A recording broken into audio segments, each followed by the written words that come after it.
Americans traveling to most of Europe, you are now going to have fingerprints scanned. It's a new regulation set to take effect soon. The change comes as the European Union rolls out its new entry-exit system for not just Americans, but all visitors from outside Europe's Schengen area. That's the countries that allow people in the zone to travel across borders freely without going through custom checks. This is all since, the European nations got together, the EU. The new system is going to be introduced gradually over a roughly 6-month period. Starting October 12th, it'll eventually replace passport stamps, according to the EU. So in addition to the fingerprint scan and being photographed, Americans will have to provide details from their passports like their full name and date of birth. The system will also collect when and where they're entering and leaving the EU. U.S. citizens traveling to most European countries should expect new automated border checks and to have their biodata digitally collected upon arrival and departure, according to our State Department. This is a sign of the times. It is technology meeting the freedom of travel, and that's, I think, really the way the whole world is going to be going. So what happens then when we give them our fingerprints in order to get into the European Union? Is it kept in some Interpol database? What happens to it? It probably is kept in a database without question. I don't know if it would be an Interpol database.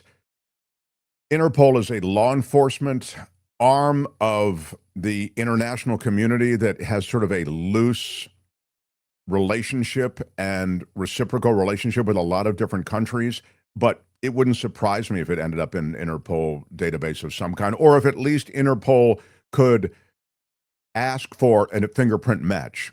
Does that seem kind of invasive to you just to travel? No, it doesn't. I mean, really? No, it doesn't. I don't want to give my fingerprints to someone. What are they going to ask for, DNA next? Well, I mean, DNA might be more invasive, but fingerprints, I don't know, maybe it should bother me. It doesn't. I mean, does giving your passport bother you? I guess not, because it's not like a, part of my actual, I don't know. Well, there's a lot of information on your passport. I mean, who you are, sure, where you come from. There's a lot of information on that. So if that's not taking part of my physical attributes, I don't know. It just, that bothers me. It feels like immigration in other countries, they do take your photo too, and they do match it with your passport, so they do have some information. Yeah, I mean, you have the biometric scan. I mean, they're not asking you for a rectal exam. It's just your fingerprints, man. Like, it feels like you're being arrested. Take your picture and print you and book you. Come on. I mean, maybe that's the way it feels to you. To me, if you can make the whole process go more quickly. I mean, you've traveled internationally. The whole thing is incredibly lengthy oftentimes.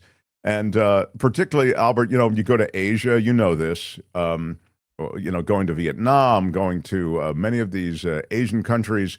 It just feels like there's just a glut of people. And by the way, to be fair to Asia, it's the same thing when you come back to the United States of America. There are these long lines to get through. Now, I have global entry. Now, global entry works on retinal scan, I think, and also fingerprints. And you get right through. It's crazy. You literally, I think, don't even have to go to a kiosk. It spots you and can let you through. So my view is, hey, man, you want my fingerprints? Fine. I mean, I'm not doing anything wrong. And as Albert says, there's enough in there. I get it, Kim. It might feel a little, creepy, or like Big Brothery, but the reality is it's just a technology that is caught up to what was a paper technology before. I love Rick, who says you'll have to enter countries like Jason Bourne. Yeah, on the back of some boat shivering under a blanket. Maybe they think we're all a bunch of Jason Bournes, though, Kim. They see all the crime and all the guns here, and they don't want us to go to their country. They want to make sure if we do try to that kind of American stuff over there, they want to know who's coming in and out. Yeah, Kim being asked why she and her family are traveling in the bowels of a fishing boat. That's right. Mom didn't want to give up Give her fingerprints, and that's why we're doing this. Wow. Says those biometrics use your finger to open your phone. You can guess who has your print now. All See what right. I'm Well, saying? Kim's not about it. I blame you. All right. Yes. She's not about it. It's ridiculous. Meantime, I mean, could it be used in bad ways? Of course, but I just feel as though it's a sign of the times. So, that Louisville factory that had a bunch of workers who had questionable legal status in this country. It's a GE appliances plant. They have 5,000 workers, including I guess this place make 2 million dishwashers a year. Yeah. Yeah, I mean, it's big. Like, they have a lot of kitchen appliance stuff. Every 15 seconds per line, there's a dishwasher coming off the line. Not anymore. There's not. But nearly 150 workers back in May, mostly Cuban immigrants, were laid off. This after the Trump administration abruptly changed their legal immigration status, and that was something, again, that happened overnight. So they were there legally, but all of a sudden their status changed. It was a Biden-era parole program, and it temporarily protected roughly 500,000 Cubans, Nicaraguans, Haitians, and Venezuelans from the risk of deportation. Well, Kristi Noem, the Homeland Security Secretary, moved to terminate that program back in March. A lower court temporarily halted the end of the program. Then the Supreme Court in May allowed the administration to move forward with its plan to terminate that program while the rest of the legal battle played out. That's the weird thing. We talked about it with David Katz, where the Supreme Court says, okay, go ahead. You can change the status of these people instead of just enjoining or stopping any change for that moment. Putting a stay on any change, I guess, is the legal term. But anyway, these people have their status changed, and the Department of Homeland Security began delivering notices via email informing recipients living in the U.S. under this program that their permission to remain in the U.S. had been rescinded. They were told to leave the country, and they had to get rid of all of these people at this GE plant that is making 2 million dishwashers a year. We're still short of people. We still are training people every day on the job, said Nathan Schultz, who works there at the plant in Louisville. They put us on overtime from that point to the beginning of the year. It's more pressure on everybody, they said. And into the world of bizarro Trump economics. Trump is now imposing import taxes on pharmaceutical drugs, kitchen cabinets, furniture, and heavy trucks. The 100% import tax on pharmaceutical drugs is associated with demanding that these pharmaceutical companies have factories in America. There's a 50% tax on kitchen cabinets and bathroom vanities, 30% on upholstered furniture, and 25% on heavy trucks. All of this starts October 1st. The deal is that the additional tariffs are going to, of course, intensify inflation that's already going up. And Trump is saying that the pharmaceutical tariffs would not apply to companies that are building manufacturing plants in the United States already. He defined that as either breaking ground or being under construction. It was unclear how the tariffs would apply to companies that already have factories in the U.S. In 2024, America imported nearly $233 billion in pharmaceutical and medicinal products. That's according to the Census Bureau. The prospect of prices doubling for some medicines may affect people's disposition toward this president. I mean, you've got Medicare and Medicaid beginning to become eroded at best. And now you have an environment in which we're already paying the highest drug prices in the world. And you may double those drug prices. Although I leave all percentages to teacher Lori on this show, but 100% I think is double. Trump said that foreign manufacturers of furniture and cabinetry were flooding the United States with their products and that tariffs have to be applied for national, this is a quote, it's a classic Trump quote, for national security and other reasons. The new tariffs on cabinetry could further increase the cost for home builders at a time when a lot of people are trying to buy a house and they feel priced out by the mixing of housing shortages and high mortgage rates. Trump saying that foreign-made heavy trucks and parts are hurting domestic producers. Large truck companies, manufacturers like Peterbilt, Kenworth, Freightliner, Mack Trucks, and others will be protected from the onslaught of outside interruptions, according to Trump. The president continues to claim that inflation is no longer a challenge for the U.S. economy, despite evidence to the contrary. The consumer price index has increased about 3% over the past 12 months, up from an annual pace of 2.3. It was 2.9, to be fair about it, from 2.3 when Trump first started all of this madness. Also, there's no evidence that the tariffs are creating factory jobs or more construction or factory facilities are being laid out in any kind of way that's going to matter. Since April, the Bureau of Labor Statistics, where we've already fired somebody who gave the bad news once to Trump, has reported that manufacturers cut 42,000 jobs. Builders have downsized by 8,000.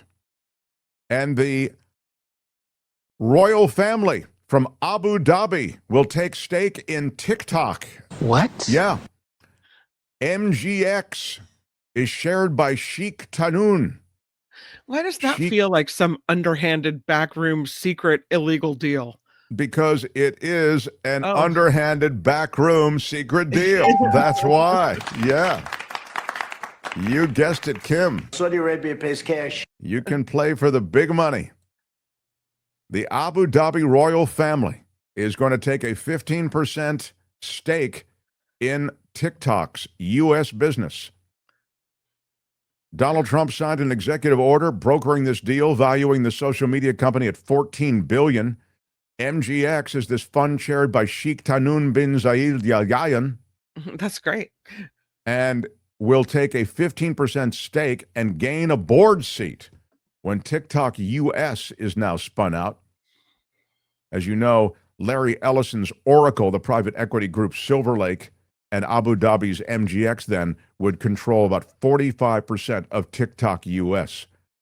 And American companies are expected to control just over 65% of the company when all is said and done. And I will remind you, something we reported on earlier in the week, the other investors now who are being granted ownership in TikTok are the computer pioneer Michael Dell and Rupert Murdoch, among others.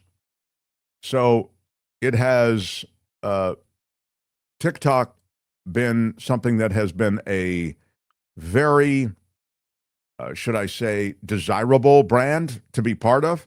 The algorithm is key, and the algorithm is what the whole thing is. But what you now have is a delivery of TikTok to the hands of the super rich, and it increases the footprint of the super rich when it comes to media control. And this is something I talk about all the time. You know, you're seeing very few people and very few companies in control of a lot of information and a lot of media. That's only a bad thing. Be aware says it's going to be an authoritarian's dream to have both X and TikTok controlled by MAGA billionaires. Well, think about that. You've got Musk, Ellison, Zuckerberg, Jeff Bezos. They control everything. I mean, they commit their money to media because this is a way to control information, and it's a way to increase their riches. We just finished the Amazon lawsuit settlement this week.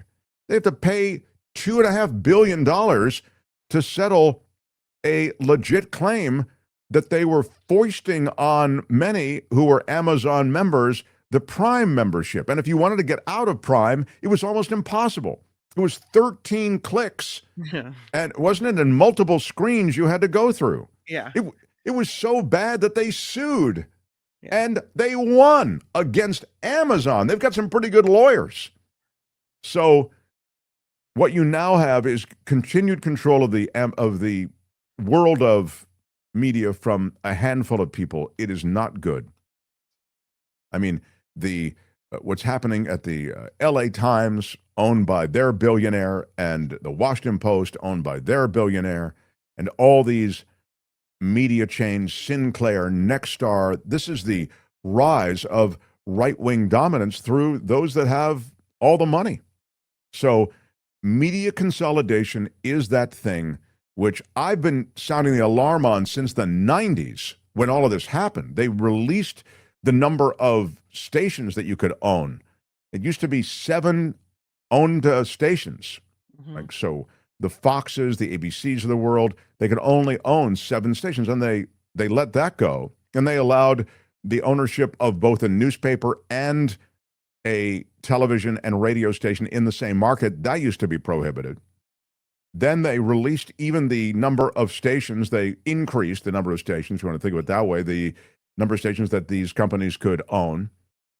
And that's how you end up with Sinclair and Nexstar basically controlling everything, or even an iHeartMedia, or all the, I mean, they just, the growth. And if you're these companies, I don't blame them. But, you know, you can do it. They'll let you buy up all of these stations. You're essentially buying up the power to reach all of America. But from an information and news standpoint, you have all the control. You have all control of media and entertainment in a handful of people's hands. Not a good thing. That's Law and Disorder. Hi, it's Mark, and I thought that was great.